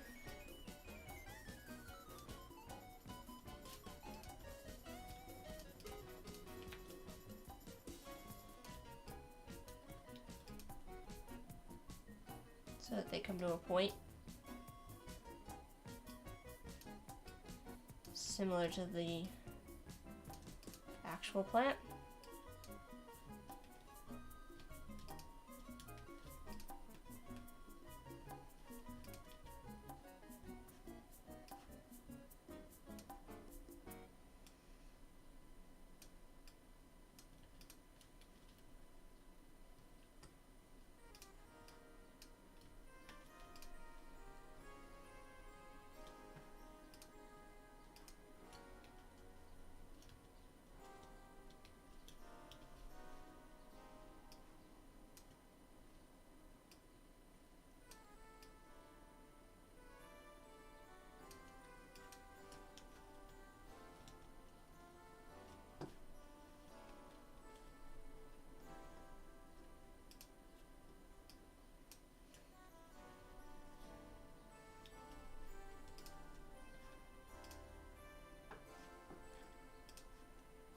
it is.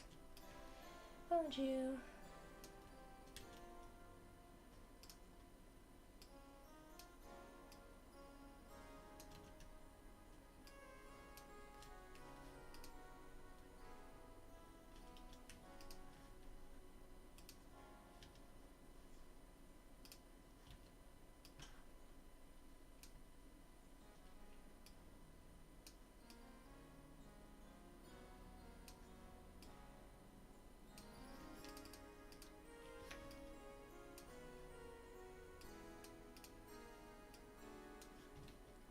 I'm just kind of arbitrarily filling in this gap.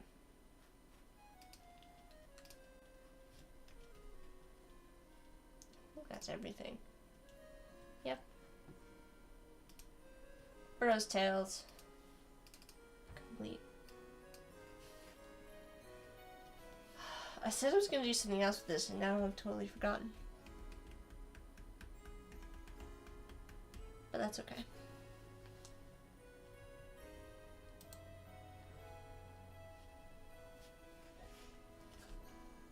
I mean, we could add some more details up here. So like, let's kind of go in here and add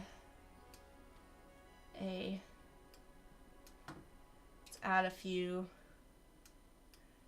pieces here, since that brush didn't do a great job up here, to just kind of clean it up.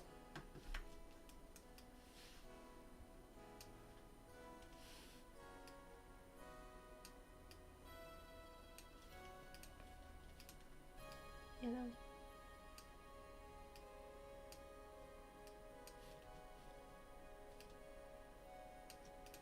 There we go.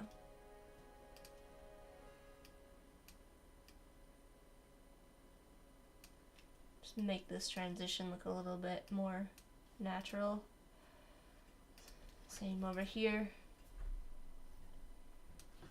I don't really like the way that these look, so I'm just gonna add a few of my own.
I don't know, maybe I tried to clean that up too much.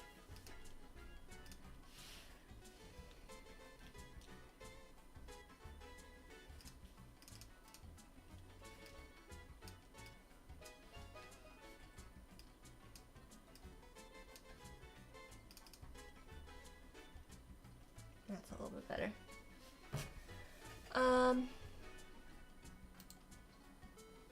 No, the one besides the one you just did is missing. It shouldn't be.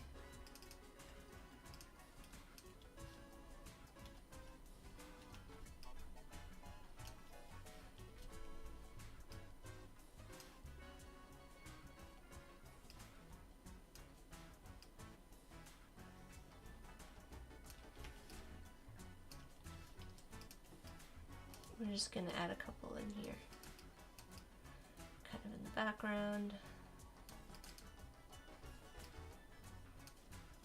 I should probably do them like that. Okay, come on.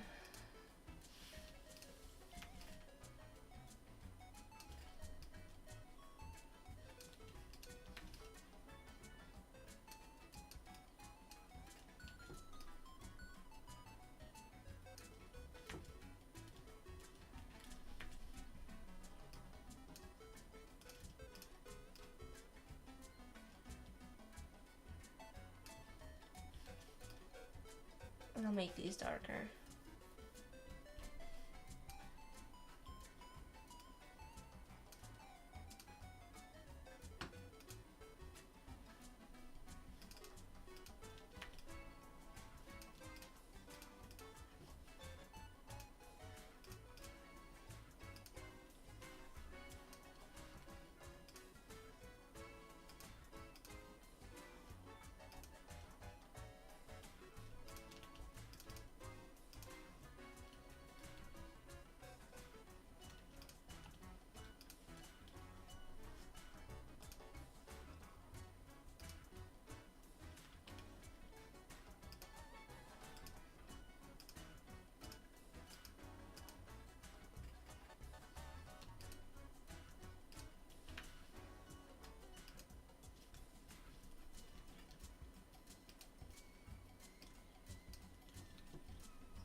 Oh, it's missing the end part. I see what you're saying. Okay. Let's go here. I'm gonna copy this group and then go back out.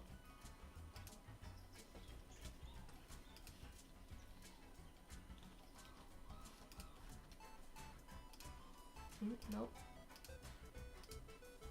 Come on.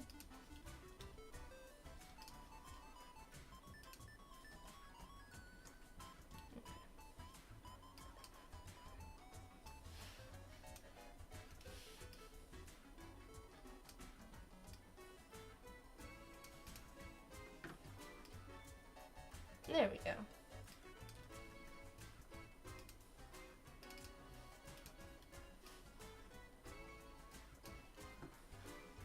Fixed it. Alright, that looks pretty good. I think it fits with the style of the rest. I could go back up there and clean up the top a bit more, probably. But then again, these plants do look a little bit crazy in general. Alright, let's unhide those other wild... I'm gonna put this in my stack over there. These other wild ones. Let's see how they all look together. It's gonna take my computer a minute to catch up. Yeah, I think it looks nice all together. Let's do a like fit on screen. Move this off temporarily. It has a nice flow to it.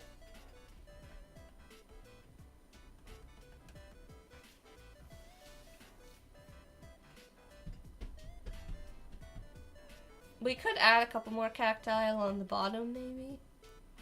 I do feel like now that I see this all together that there could be a couple smaller plants or something. We need to sort out this bottom area since it feels a bit awkward right now with the number of plants. Versus this looks nice and full, you know. Sounds so like the variations in colors even between the greens. Yeah, there's like some deeper, darker greens. Some that are a lot lighter, warmer greens and cooler greens. I know that that sounds like a little bit of a strange term if you've never heard it before, but let me just kind of demonstrate what I mean by that. Little color theory lesson for you. Hide this so it's not annoying. So first of all, if you have do not have Joseph Albers' color theory book, highly recommend it. You will learn a ton about color theory. Mostly things like, you know, we look at a color wheel and like you probably have had like in our classes talk about like complementary colors, etc., etc. But there's not a lot of like talk about like why or how those things kind of work together, right? And the Joseph Albers book really does a good job of like explaining visually, like actually showing you examples of how you can change the way that colors look depending on what other colors you kind of pair with them, which is something really important to learn, is like, if I add more, so if I start with, you know, just let's just say a middle of the road green. Oh gosh, I'm gonna have to demonstrate a sort of example of this. Let's do a little color theory, shall we? So let's just start with a color as an example. We'll go with green. This is what we've been working with. Let's just go with like a completely middle of the road kind of a green here. And if you copy and paste, and let's go down here for a sec, and let's make this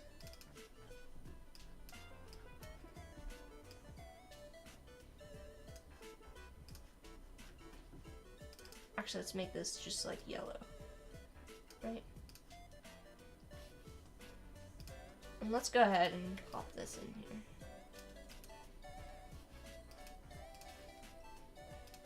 Right? So we've got this kind of yellow, which by itself kind of gives off a little bit of a green vibe. But when we put it over top of this green, it's actually just like all of the cooler colors in the green are making that yellow at the center look even warmer. So it's looking even more like yellow, almost verging on like a yellow-orange color, versus if we go over here, where we kind of go, let's see, we can make this work. This is actually making it look even more yellow, right? So now this is looking even more like yellow-orange, versus if we kind of pull it in this direction, it's gonna force our yellow at the center to look kind of more greenish. So you can kind of change the way that your colors look just by like changing the context in which they live. So if you've got a middle of the road color like this yellow, it looks very different depending on the background that you kind of put it on. And this is just kind of like a pretty generic. If we were to like pull these both even more, like if we were to go like this direction, right? Like let's make this really, there we go.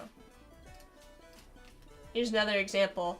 This color really starts to blend into the background, right? Because they're so similar in value and saturation, versus like these two are complementary colors, so that green kind of stands out. So here's another kind of example of how you can use different colors. This is the same exact color, but we've changed the context that it lives in. So this really pops now, versus this looks really kind of like pushed back into the background. You can use this kind of idea here.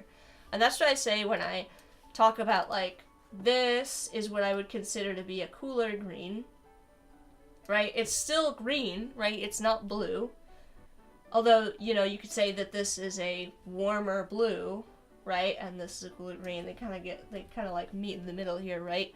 But I'm moving my green, and it's really easy to see in the color picker in here in Illustrator when we're on the hue tab specifically. You can see here that I'm actually like literally dragging from my mid green all the way, and I'm dragging it towards the warmer color. So that's what I mean when I say I'm kind of making my green warmer. I'm not like making it brown, right? I'm not adding, but I'm pulling it more towards the warmer colors. So this looks like a more of a warmer green, versus this is more of a cooler green. And I think that's kind of important to take into consideration when you're working with, like, reds and greens are a great example of this. So they're notoriously difficult to pair. If we just, again, go with, like, a middle-of-the-road green, and we go with, like, your standard red, this is Christmas. It's not, it's like one of those color pairings that everybody tells you to avoid using when you're kind of a beginner designer. But you can work with these colors. It's just a matter of, like, adjusting them so that they work better together. So if we take our kind of middle of the road colors, and we take it and we just kind of like adjust this hue, and we go more towards like a cooler color, right? We're already starting to feel like these work better together, right? We've kind of like taken that red and cooled it down to bring it closer to our green. Or we can go the opposite route, and we can grab our green, and we can kind of warm it up, and that's going to bring those colors closer together. And so you can work with red and green, you just have to, like, understand how those colors want to play together in order to, like, get them to work nicely together. So now we can kind of, like, just kind of make these both warmer colors. That could work for, like, a sort of a fall color palette, you know, just kind of, like, adjusting them. Unless you're colorblind, yeah, don't use red and green if you're colorblind. But you can see, and so that's kind of, like, how I'm always thinking. It's sort of something that I do when I'm working all the time with colors, when I'm picking colors. I'm trying to pick colors that are gonna, like, build off of each other. So when we started this, I think we actually started with, like, I don't even think I have the working color palette that I pulled to begin with, but I actually pulled, like, this brown for the building. I think I picked that first. And then I picked, so knowing that the building was brown, a warm color, that's why I picked this sort of cooler color, blue, green, for the windows, because I knew that those colors would kind of, like, work together. And then I could kind of, like, base all of my, and then I think I picked, like, the cooler blue for the plants. That's how you kind of work with colors that are difficult to work with, and how you kind of build your illustration here. You'll notice there's a couple of other things that I've got going on here that are helping. Setting these windows to be lighter and sort of less saturated, and, like, also using green, and, like, kind of, like, sets that stuff kind of in the background while letting the more saturated, more vibrant, darker, richer colors of the plants kind of stand out. It's kind of another trick to kind of use when you're working with stuff like this. Like, I think they call that atmospheric something. When you're looking at something that's kind of far away and it's got, like, a haze over it. I forget the exact term. I always forget the term. Atmospheric something. Corey will let me know. Yeah, I always think that, like, it's easiest if you're looking for a strategy to kind of keep everything that you want to be the focus in the foreground to be more saturated and darker and richer in value and saturation, and let the stuff in the background just kind of be softer and lighter, so that it really draws your eye to that. So there you go, kind of ending out the stream with a little bit of atmospheric perspective. I always think it's such a weird term because it sounds like it has nothing to do with, like, yeah, of course it doesn't sound right, but that's what it's called. Yeah. Anyways, a little bit of color theory. Go get the Joseph Walters book. I learned so much from that. And honestly, what we did, I will give you a little bit of a tip. What we did in college in order to do that is we actually, like, practiced. So there's, each section has, like, the different concepts, and they have names, and I don't remember them, about, like, how and why to pair certain colors. I don't remember the terms offhand. I have the book. I still look at it from time to time. But you just kind of, like, practice, right? So you can either, like, buy pigmented paper and kind of practice the exercises by, like, cutting them out and, like, putting them together and kind of seeing how they work, and you could try different values and stuff like that, or you could do them with, like, you know, paint. I think Corey's class did them with, like, actual paint. Or you could do them just in, you know, on your computer and just kind of, like, take those examples from the book and, like, just try pairing them. And then once you've kind of got an understanding of how that works, the next step would be to actually, like, create a still life. A very, very simple still life. So I was in medical illustrations. What we did is we actually took this might have been a separate class. I think for the color theory class, we painted a wall. It was a little weird. I'm not going to get into it. So, like, we literally observed a white wall and observed how light changed throughout the day. So, like, you know, warmer lighting on some days, cooler lighting on some days, and we had to kind of, like, accurately reflect the color. It was weird. But the thing that the better way to do it is to actually observe a object, something that's going to, like, stay consistent. So I think we'd use, like, a vertebrae, like, because we had bones to work from. And you just kind of, like, set it up in a space, and you just do, like, a quick color study doesn't have to be like the world's best drawing. If you want to, you could even do it like digitally, like do a sketch of it, and then every day you just kind of like color it, right? You just digitally paint it, or, you know, do it on traditionally, however you want to do it. But the idea is that you just kind of like, you paint it or you color it each day, and every single day you kind of start to pick up on the ways that like lighting changes and the way that that kind of changes the colors on the objects. It's a great way to kind of practice. Just pick like a really simple object that you have, something like a bone. The bone works really nicely because first of all it's what I was studying, but it's white. It's just kind of like a light colored object, and so light has like a really strong influence on it. But yeah, that's my hot tip, is just kind of practice doing that kind of stuff. Just like practice studying in that way, I find really helpful, because it's just kind of focusing you, and also it's just kind of like giving you practice on like painting or digital painting or however you want to do it. So you're just kind of like every day you're doing it a little bit. It doesn't have to be a big thing or whatever. It's just kind of a nice way to study. And then you can kind of like put them all together in a grid and see all of the different, the ways that the colors kind of change.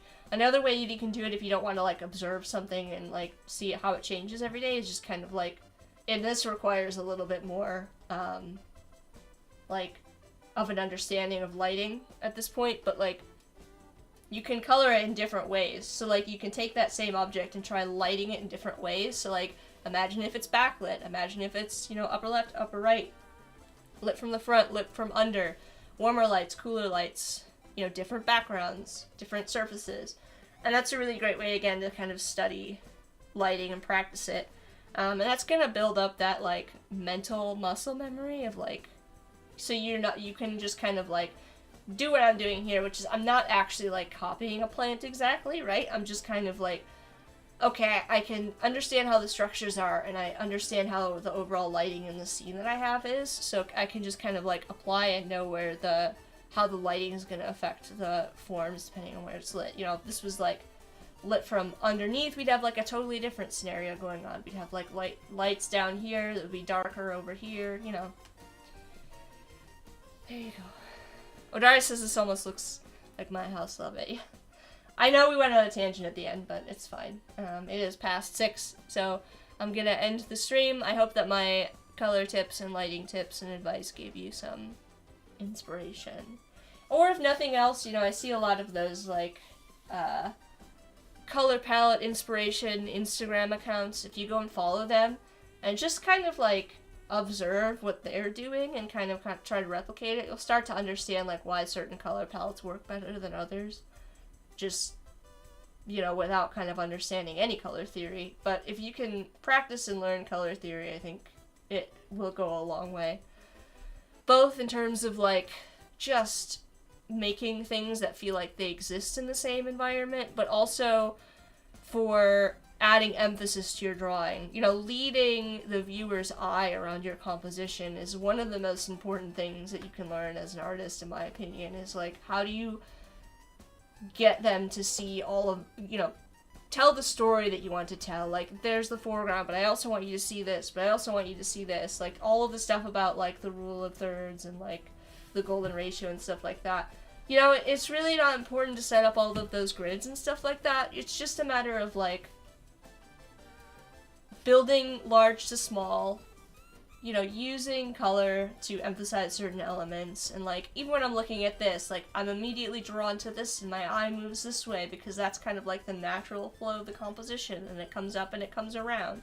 So you're just kind of creating this circular motion of the eye, if you just kind of, like, step back and you look at it again, and that's kind of the idea, is you don't want anything to feel like it's too dominant, or distracting. You want it to just kind of, like, feel naturally, like, how you want the viewer to look around your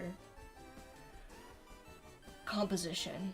Anyways, I'm done ranting and raving. I hope you enjoyed this stream. I will not be streaming the rest of this weekend because I deserve a day off.